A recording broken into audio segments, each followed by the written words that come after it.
Hi there, this is actually Teresa Rich from reflexologyuk.org, and I'm actually interviewing the lovely Jane Sheehan today on her book, which is, hopefully it's up the right way. Woo! Can you see? That's just a start. Everybody, just to let you know, everybody is on mute at the moment.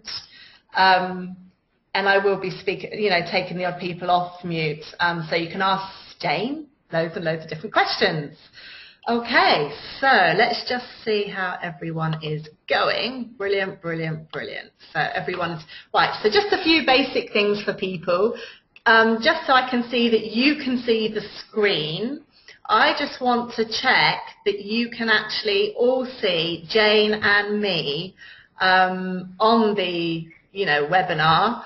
Okay, our faces, if that's good or not, I'm not too sure, but here we are. Can you just give me a wave by pressing, we can wave, but I'm saying for all the other people, on the right-hand side, you've got a little hand, and if you click on that hand, it'll tell me that you can actually see the screen. So Gillian, Claire, Gillian Greening, Claire, we've had you waving, Joanne, we've had Lorraine waving. Brilliant. So you can see the screen and you can hear me.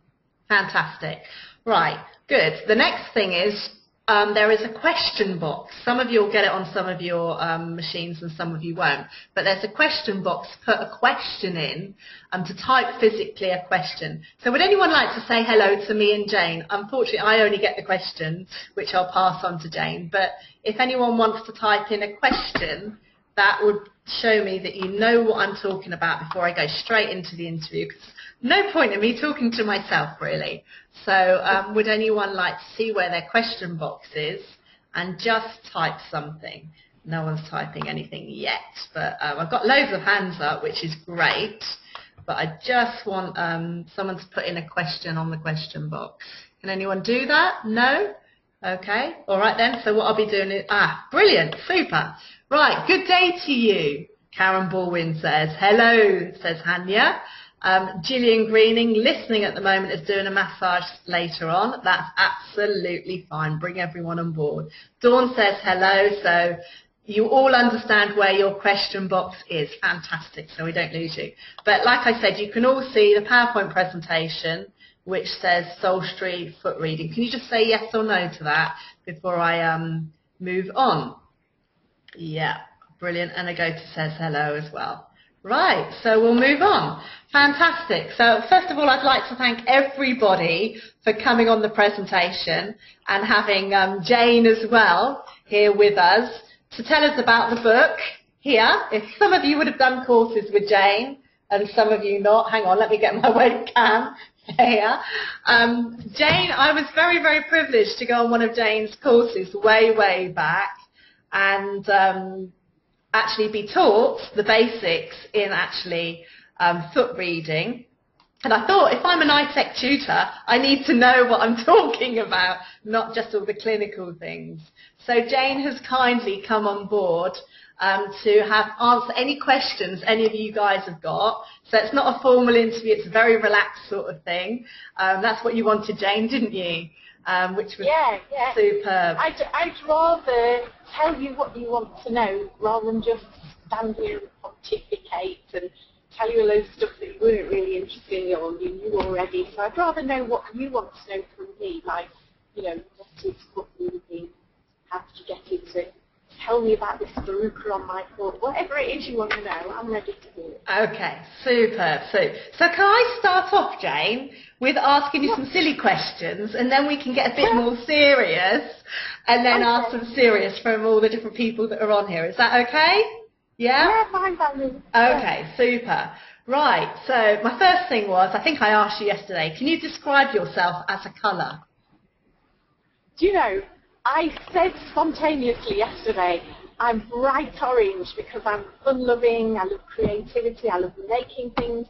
But now I've had time to think about it, I'd like to tell you a little story about a lady I met. She lives in Londonderry, and she has something called synesthesia. And synesthesia is where you hear, think, see, understand in colours. And so one of our favourite things was to say to her, what colour is this name? And they'd say Teresa, and she'd tell you what colour your name is, right? Because she stores the letters and the sounds as colours. So I said to her, what colour am I? I'm Jane. And she said, yellow. You are definitely yellow. I thought, oh, how lovely, because I, you know, quite bright. Yeah, yeah. But I said, I wasn't born Jane. I was born a different name. From the age of, as soon as I could remember, I pestered and pestered my mother that I didn't want to be called that name. Now, I'm not going to share what that name is. Oh, I think people are going to want to know now. However, so you now know I was not born Jane. But I told her what my real christening name was. And she shrieked, oh, definitely not, you're definitely not that, you're definitely yellow. And the name that I'd been given before I demanded it got changed was brown and reddy colours. Oh, so wow. somehow instinctively, I knew it didn't suit me. But then my mum said, well, what name do you want to be called? Well, I haven't prepared for that. So they called me by my middle name, so I'm now known as Jane, but according to this lady with synesthesia, that's the perfect colour for me, because she's this colour as well. I presume a bit like Nora. She says I've got a lot of yellow now. Okay, fantastic. Although I would say orange, I've been told yellow. Okay. Actually, let's just get the audience to participate in this one. Can you put in the question box what colour you see Jane as? This will be interesting. If they just, how interesting. yeah, let's just try. Let's see what they come up with. If they come up with any, do you agree with yellows to start off with? Let's just see. It takes a while for it to come through. Hey, let's see. So what we've got, Claire says yellow. Lorraine Andrews says, I immediately thought jade. Not Lorraine. Oh. Sorry, hang on, that was Karen Baldwin said that. Lorraine Andrews said, I see Jane as pink. Okay. Dawn Woods says, greeny tinge to it. Okay. And Hanya says yellow. Agota said yellow or a very light green. Fabulous. Yeah. Well, I love turquoise. You know, you often see me wearing it. I love turquoise as a colour, so green, yellow, green, bluey green. Yeah. Brilliant. Well, they're all bright colours. So how the heck do you cope in the winter? Hard. I wear bright colours in winter. Like, you know, life's too short to wear dull colours. Oh, absolutely. So we'll all be bright together. So I'm sure some of you have got some questions. I wasn't here just to ask her about what colours she would like to see. But a lot of you have most probably got lots and lots of questions. And, you know, Jane reads feet. Can you sort of like introduce yourself, Jane, and explain exactly what you do? Okay, when I first meet people, I say, oh, Jane, book reading, what's that? And I say, it's understanding emotions and personality through the distortions in the feet. So things like where your shoes rub, you think, oh, it's just shoes rubbing. I'll analyse it and think what it tells me about where you're at right now. And you might think, well, that's a bit wacky until you think about your posture. When you're happy, you walk differently to when you're miserable. And I'm going to see over time the impact of the way you walk on your feet and understand something about your core personality. And then it gets more complicated. Then we divide the foot up. Just as in reflexology, you have a massive hole in the foot to understand your organs and very balance. With foot reading, we look at different areas of your foot to represent different areas of your life. So if you sat there, shut your eyes, showed me your feet, said, what am I thinking? There's no way I'd know. But if you showed me your feet, I would know the main emotional map of your life, of the things that still bother you. So I would use your right foot to represent the past, your left foot to represent the present, and look at the distortion and discoloration and I would interpret it to understand what's going on with you, what are you emotional about, where will the biggest impact in your life. And a lot of people think, oh, foot reading, is it like palm reading? Most people think palm reading is about reading the future.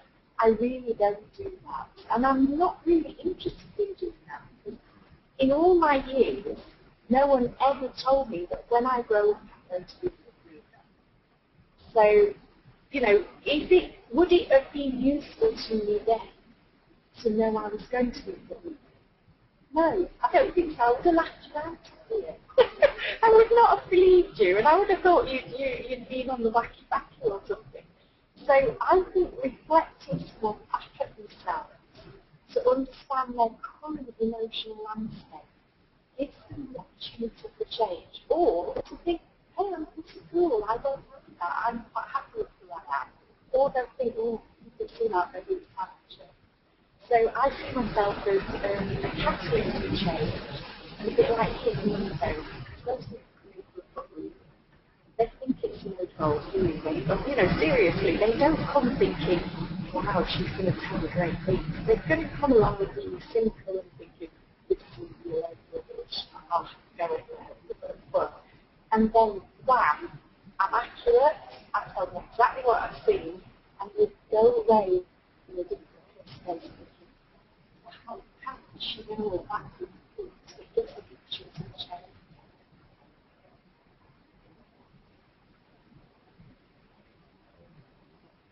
Now, I can't hear you at the moment. I've lost the sound.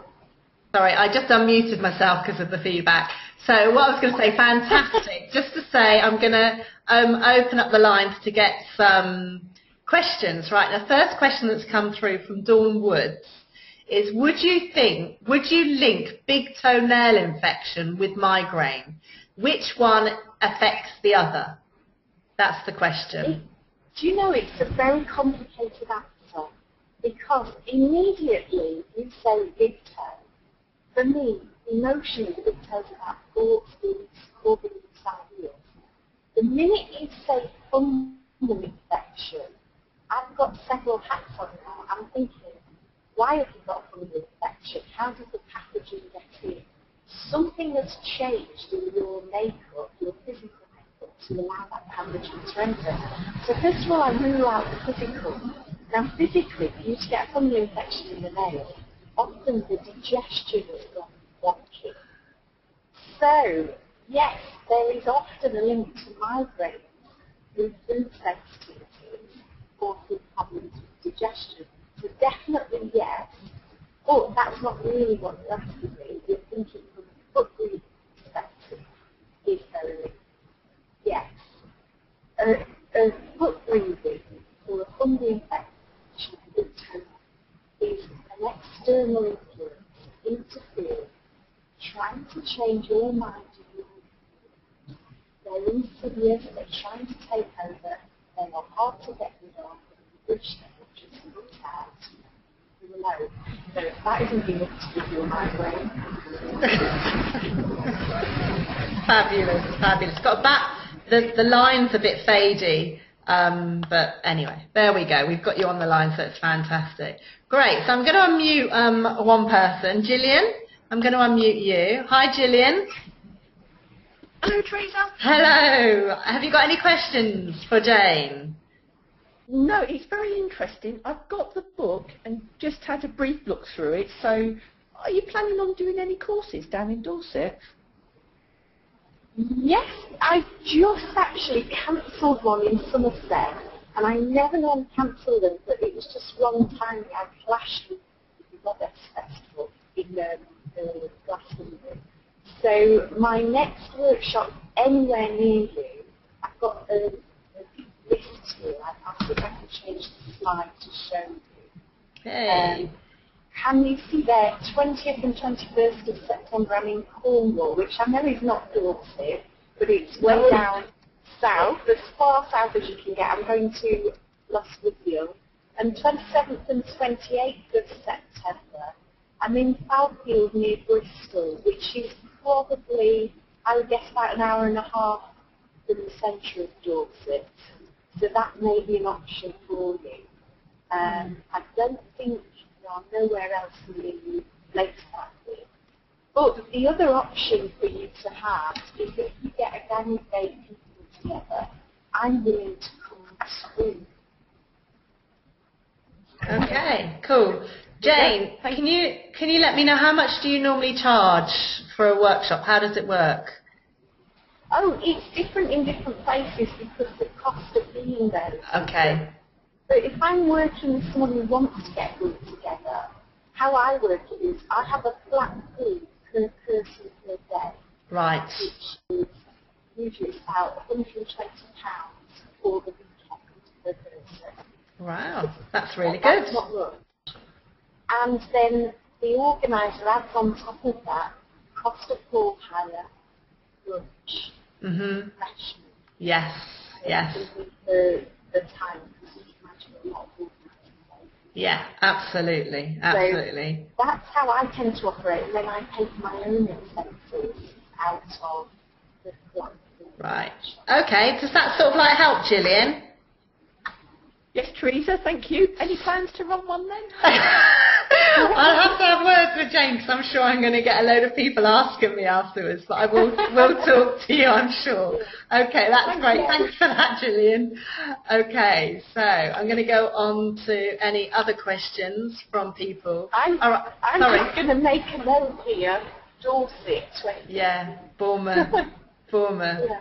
Okay, Lorraine Andrews says, my second toe is longer than my big toe and bends right over the toenail, is touching the floor. So what does that mean when you read? So she's saying second toe is longer than the big toe. Yeah. And leaning right over yes. and touching the floor. And that's how I'm picturing Yeah, it. that was Lorraine Andrews. All right. First of all, it's a trick question. And so I'm imagining more than one person listening who's got an elongated second toe. So first of all, I want to take it bit by bit and explain each characteristic in case you've got that on your foot. So first of all, I imagine the toes going up and I see the line. Different toe to different toe. Now, if your second toe is over that line, then it would mean you have natural leadership quality. If you're not in the leadership role, you're bossy. Now, if, on the other hand, the toe goes in a nice even line, and the big toe is below that line, so there's a drop from the second toe down to the big toe, that's something else. That's someone who's a multitasker. So first of all, I can rule out which of those it is. Now, given how far it moves over the big toe touching the floor, it does sound like an elongated second toe. So that would be natural leadership quality, but it's changed between direction. Any toe leaning towards the big toe, the emotion of that toe is looking back to the head. So what she thinks the emotion is, she's prone to looking back. So very sentimental. Oh, I hope that answers it. Yeah. It's grounding someone else other than where it should be. So emotions aren't being allowed to follow the normal path. The logic. Okay, super, super. So I hope that answers your question, Lorraine. Sorry about the distortion that's coming through, but I hope that sort of like answers. I've got another good question that's come from Hanya. She said, what would you say about a bunion on the right foot with an area of permanent cracked dry skin? Okay, so I'll take it bit by bit again. So right foot represents the hands. So we're talking about your hands. And the big toe bending towards the middle. I'm looking at the angle of lead, not the fact it's the bunion. The bunion itself is not what's moving. But those bunions cause the big toe to go off centre. So I will be reading that as bending over that far too much. Okay. Now, hard ski is protection. where the hard skin slips, we can get curious about what to protect and why you're doing it. Now, common areas where you get the hard skin is on the side of the boot toe, which is the face of the leg. That would be wearing a mask so no one knows what's going on. The second place we often get is below the big toe, on the side, kind of the side of the leg, in line with the ball on the side there. Now there's two areas, it's either there or it's here on the hand. The bit here is protecting self-esteem. Well, it sounds like from what she's described here, which is a wall you build so that you stop people from this is how people are. Right? You're trying to chip away at your self-esteem and you're not letting building the wall to stop that happening. So it tells me you've got a strong self-esteem, you've got someone in there. Wow. Grade on you. So it sounds like you depend on it. So I'd be a little bit concerned about that. Probably has all of the cavalry. Fab, fab, fab, fab. So I'm going to need you to speak up as well, Jane. Okay. I'm going to unmute someone just to see. Okay, I think it was, let's just have a look. Okay, it was Hanya. Hi, Hanya. Hello, Hanya. Hello, can you hear me? Yes, I can. I can hear you really well. Did that answer your question? Yeah, I didn't quite hear everything, but something about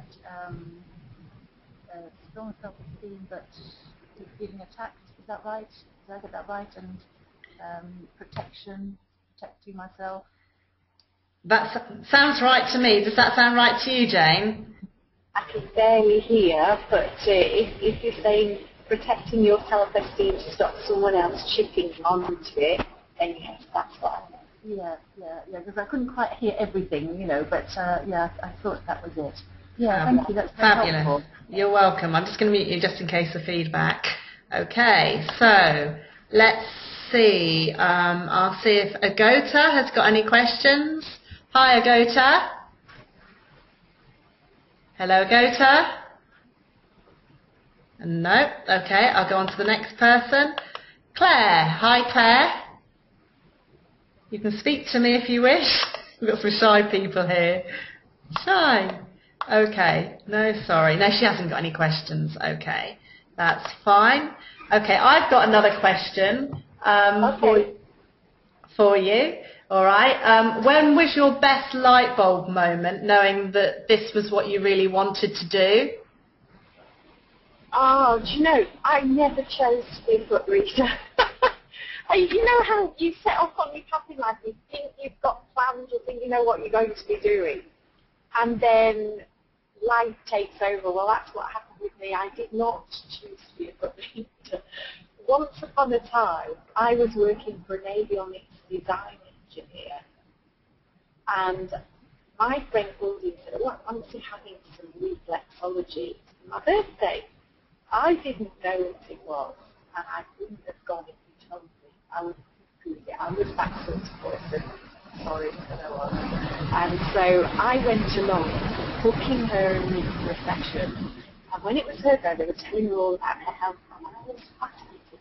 How do you know this?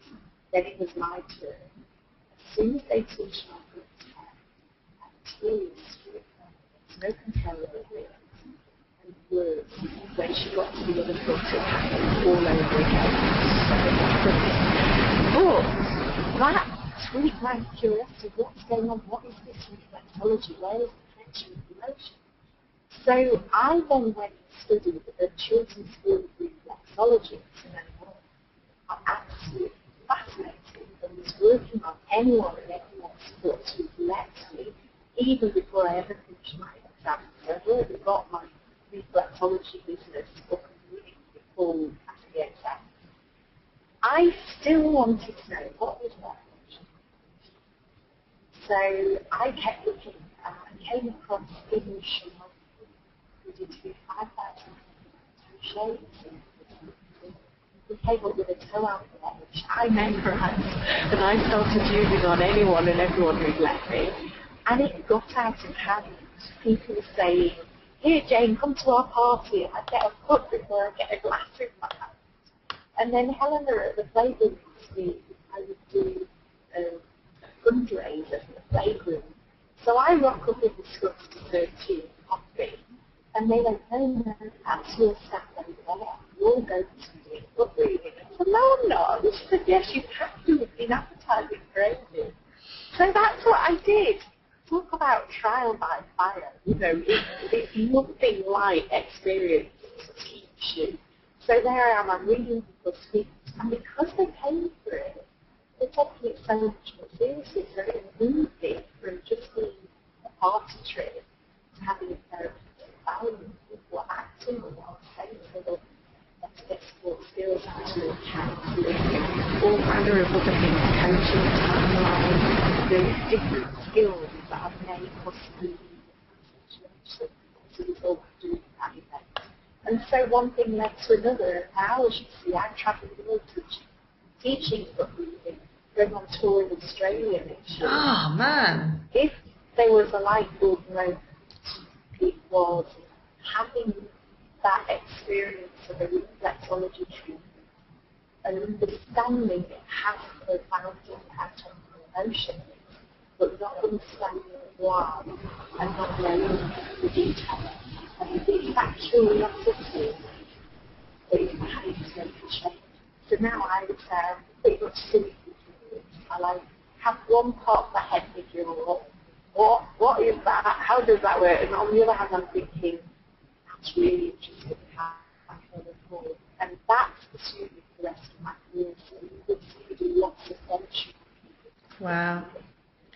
Some things that I taught at very young, I don't agree with it. Because eventually I've learned that doesn't happen. So you will see the change again. So it's constantly evolving, as your books keep changing and evolving, and you evolve and so on.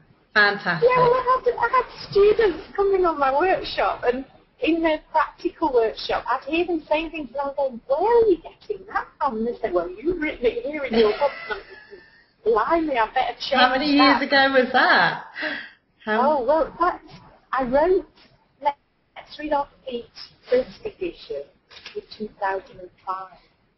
And I think the copy you're holding now is the second edition. And I can't remember when I rewrote it, but it's probably about 2 years ago now, I think. So quite a lot has happened in that interim period. So as you can see, it's much thicker than the original book.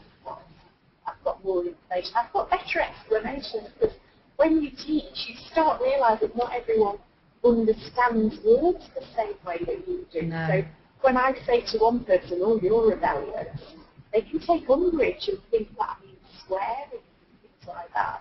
So I have to learn to say it another way, like, society is rules, but we do it out.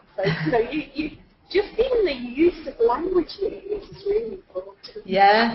So it's not just reading the feet as such, it's how you interpret your communication skills to someone. Yeah, definitely. Yeah. And cultural values, like I worked in Dubai once, and people were coming to the spa where I was working and having book reading, and they were coming with chaperones, which in the West, we're just not used to that. And I used to do a one-to-one reading that gets very intimate, very big rapport, and it's a change in dynamic when you've got a chaperone. And am I saying things they don't want a chaperone to do it? Do you see what I mean? Yes, I do. And then one lady turned up without a chaperone, which in their culture is highly unusual.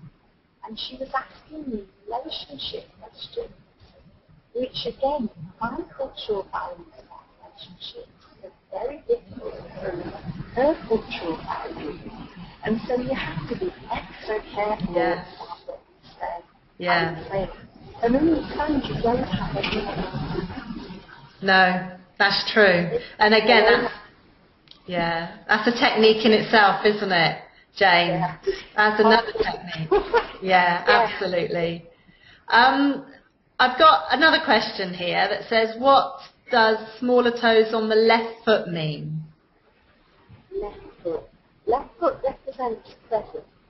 And when you say small toes, are you thinking they're shorter than on the foot or narrower? Right. I've just So got the... I'll answer both. Yeah. If they're shorter, you've moved from being expressive to not being expressive. If they're narrower, you've gone from being very practical about swim to becoming more creative. Right, okay, I've got a good question here. She means smaller than the right foot by the side. I'll unmute her actually, it might be a bit easier. Yeah. Hi, would you like to say, Gillian, what exactly you were meaning? Yeah, my client's laying here and her feet are looking at me.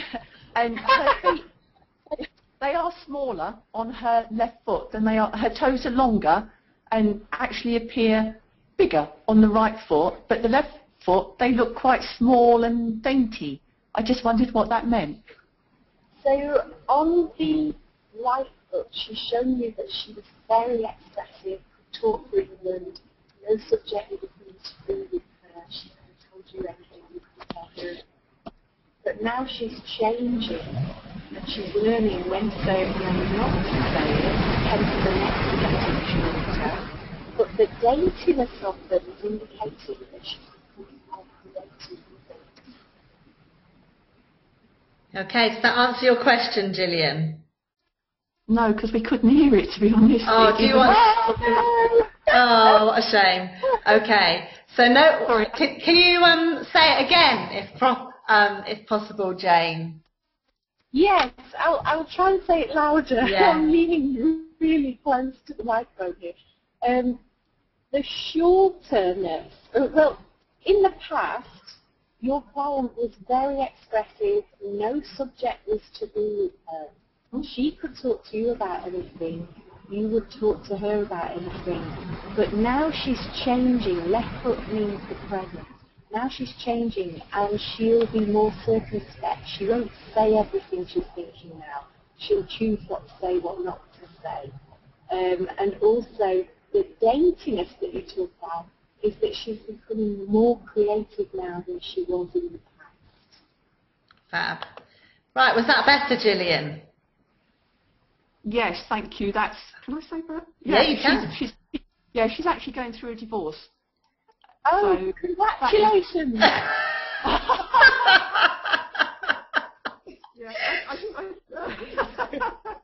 But yeah, that is so accurate. Thank you so much. Yeah. Oh, yeah. Thank you. that is Good luck super. to your clients. It's a difficult time, but I'm sure she'll come out of it smiling.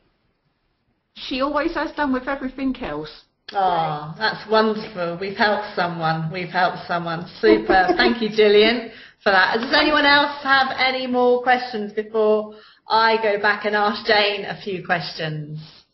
Okay. Anyone? I can't Sorry. believe she's doing a treatment while listening to this webinar. How amazing is that? That is just perfect. Absolutely. Technology, what can I say? Well, you're going to meet Gillian one day, an interesting lady. Sure. Yeah, I'm sure. She's definitely going to be going on one of your courses. Anyway, so I've got a question that's coming up. Us neither. Okay, that's fine. That's what Gillian just said. No problem. So my next question to you, it's a bit off. No, actually, it's a question that I came across with one student. Well, it wasn't a student. It was someone on one of my taster days. And she had self-tattooed her lower leg. But she was a beautiful lady. I don't know whether, I hope she's not on the line now. But she was an absolutely stunning young girl, and she had tattoos all over her lower leg. So she'd self-tattooed herself in quite a promiscuous picture, and then the rest were all sorts of other pictures. I was going to show it on here, but it's too whatever. So can you tell me about if someone self-tattooed themselves and they've tattooed their legs, both feet, were covers in tattoos? Well, interestingly, I've only fairly recently been experimenting with tattoo reading. And I kind of do it in a sort of sneaky roundabout way, really. So opening all my secret here. If it's on the foot, and I would only be using the foot, I would say, that's an interesting tattoo. What made you pick that symbol? And they usually have a very good reason for choosing what they've chosen. And often it's surprising to me because that symbol might mean something completely different to me. So I've learned not to put my interpretation of the symbol on, but to put their interpretation of the symbol on. Then I use my map of the foot to understand what area of their life they have placed that symbol to put a further spin on the meaning of it. Okay. So they won't know the map of the foot. They will have put it there subconsciously. But I will interpret it further. So using the map of the foot, let's say it was on the top of the foot, say lower instep, but on the top foot, bottom, picture that. And say below the third toe, I'd be thinking, the way you're thinking about what you're doing is impacting the private life, and you want to demonstrate whatever the symbol of that tattoo is meant to them. That's what it's meant to demonstrate. That's how I'd interpret it. But if it was all the way up the leg, that's too high up. I'm far too British to No, you're just feet, that's it. Victorian era. Oh, bless. That's super, super. That was a very interesting opportunity anyway. And I've got Sarah, who's actually one of my students, that says, I came across a client with a pink mark on the pituitary gland area, on the big toe, on her right foot. Okay, what would that represent? Okay, so she's got a pink area on the pituitary, on the big toe on the right foot. Right foot past, so it's the way she was thinking about core beliefs to do with the past. And the pink, usually pink anywhere on the foot is that healthy and vibrant. But on the pituitary, really we're talking about a discoloration, so I'm not going to be thinking of it as healthy and vibrant. And probably shift it up a colour to red. And red would be about anger. Oh, so I'd be yes. thinking about a core, strongly held belief that she's been challenged on, where she's experiencing anger to do with the knock to that belief or idea. So I won't be thinking pituitary, I'll be thinking my emotional impact at big toe. And also, being a reflexologist, I've double checked that where she thinks the pituitary is where it is. Because in my classes, I've seen a lot of people think they expect the pituitary to be in the centre of the big toe. Mm-hmm. But more often than not, there's a swelling here, which isn't the centre of the big toe. And if it's there, that, for me, is the mastery process reflex. And when that swells, we look at big nose, throat tissue. It often swells up just before you get cold or flu, things like that. So, and also often with people with hay fever as well. So I'd also double check if where she said the pituitary is where the pituitary is. Yes. If it's not, I might be thinking about the master process. But I can also shrink my map of the foot to the big toe to find out the background that led to it. And if it was where the pituitary should be, that would be zone 3. The background that led to it is the way they were thinking about what was going on. Right. But if it was where my still process is, we'd be thinking about zone 4 or zone 5, so either private life area or plants. Fantastic. Fantastic. That's absolutely brilliant. Okay.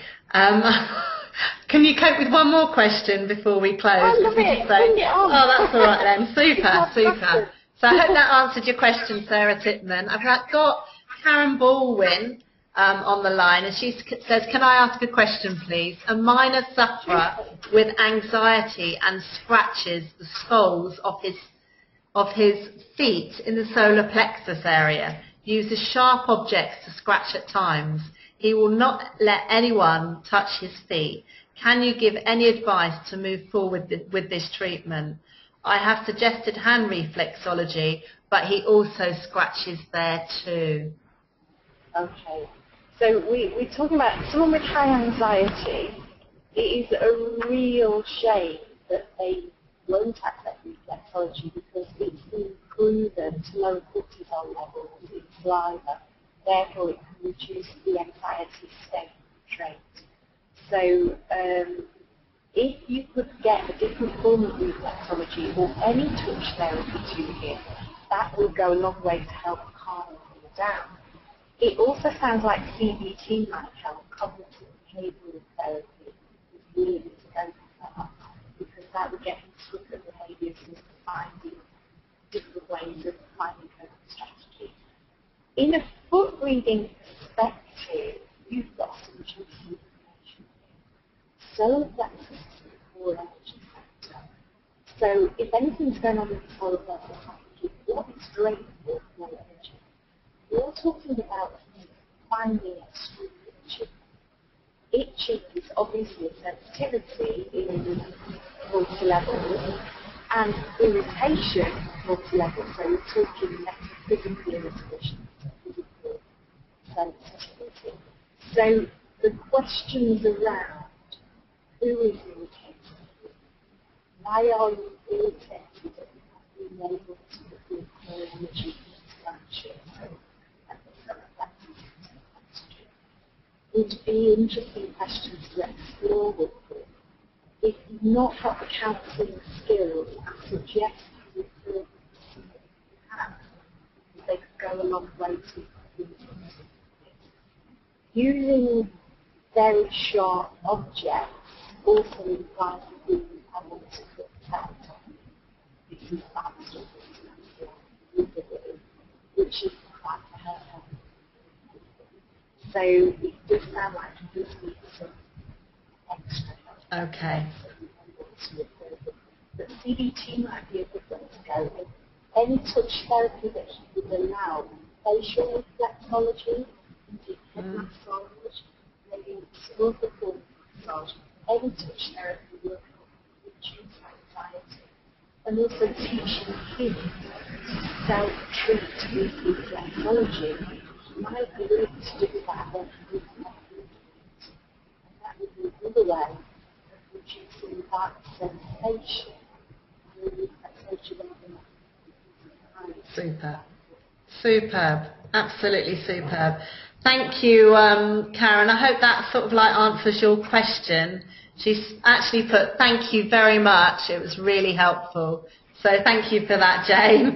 That was really good. It's hopefully helped someone. So can you tell me again, and I know you've written 3 books, haven't you? Unless that was when I last knew about it. Let's read the... I'm feeling really guilty now because... Which one? This one? Yes, I've got Let's Read Our Feet. Yeah. I've got, in fact, I've got them next to me at my desk. I'm in my office right now. The Foot Reading Coach. Yeah. And Soul Trader, which is over here. You can see me disappearing. Soul Trader, the Holistic Therapy Business Handbook, which is about how to start and run a holistic therapy business with all the things I wish I knew then, but I know now, like how to negotiate, what to take to the category evening, all sorts of stuff. I've written it a while ago, so I forgot what's in there. But I also write a monthly article for Holistic Therapist magazine on the strength of having written Soul Trader, where they give me a topic each month and say, can you write an article for a business related to therapist about this? And away I go. And each month I think, surely I've written everything I know now. And I haven't. They keep surprising me with topics that capture my imagination. So very exciting. But I'm feeling guilty because I have been saying for 2 years now, I am writing a book on reflexology. And I want to write one, not for you to pass an exam, because it's still too early, in my opinion, for exams in reflexology. Because we're still learning how it works and what makes it tick and we're still changing our minds about that, and there's still not enough research into it. And I want to write a book about reflexology that encapsulates some of the research that we already know about what works and what doesn't work. And some of the theories that have been put together about why it works, and so on. So it may clash with what we do in schools, which I don't know because I don't want to be into it. I learned years and years ago, so about, mid-1990s I think. So I would like to write that book, really for me, to share what I've learned with everybody else. And my dad keeps saying to me, have you written that book yet? Have you written that book? And you've got a bet with me that I will finish it by Christmas. Writing it is that it takes another 6 months to get it published. So now the race is on. And instead of looking down and writing it, I've probably written 29 pages. Instead of writing it, I've been sewing. And as you know, when you logged on to talk to me this morning, I still had a pair of scissors in my hand, so I've got to look around. So every time you meet me, if you say, have you written your reflexology book yet, Jane, you might make me get off my box to get my head back Fantastic. out. Fantastic. Well, we'll have to say that. So I hope you haven't got toes that separate each other for procrastination. I've never seen Jane's feet at all, but if people want to get in contact with you, Jane, can you tell us about your website, etc., and whether you have local, how people get in contact with you anyway, and your phone number? Yeah. Well, my website is www.coursecoordinator.com, and my phone number, you can probably see it on the sign I have today, 07739 802 175. And on my website, there's quite a few things that might interest you. I've got the top 10 secrets that you'll keep revealing about you, and that's on the free stuff area. I've got a free magazine that goes out once a month by email called the Concrete Times. And to subscribe, just put the email on the page. You'll get that one too. I think this month we've got some amazing articles by Oliver Bush about silver spear healing, which I'd never heard of, so I had to get to write an article about it. I've got a Feng Shui expert who writes an every column. I've got an astrologist who writes a new things every month. So it's always something new in there because I meet so many amazing people in my travels. And also all my workshops, I do 2-day workshops in foot reading. They're on footreading.com on the workshop page. I'm going to Australia next year as well, so if you know anyone who's part of Australia, do let me know I'm coming. Super. Excellent, excellent, excellent. Well, I'd like to say a huge thank you to you, Jane, for coming on and answering everybody's questions. Really, really appreciate it. So I didn't want to keep you any longer because I know we did stay at a certain time as well. Well, thanks everybody for tuning in. It's been a real pleasure talking to you. Thank you. Absolutely brilliant. And, people are coming through now and saying thank you very much. It's been really helpful. So thank you so much for doing this. Big, big thumbs up to you. Brilliant. A shame I can't unmute everyone. It would be awful, the feedback would be. But everyone's coming through now with their questions and saying thank you. So really appreciated. Okay. All right. Thank you, folks. And I'm going to end the webinar. All right. Thank you, Jane. Bye. Bye. And we're finishing. Thank you. Bye, folks.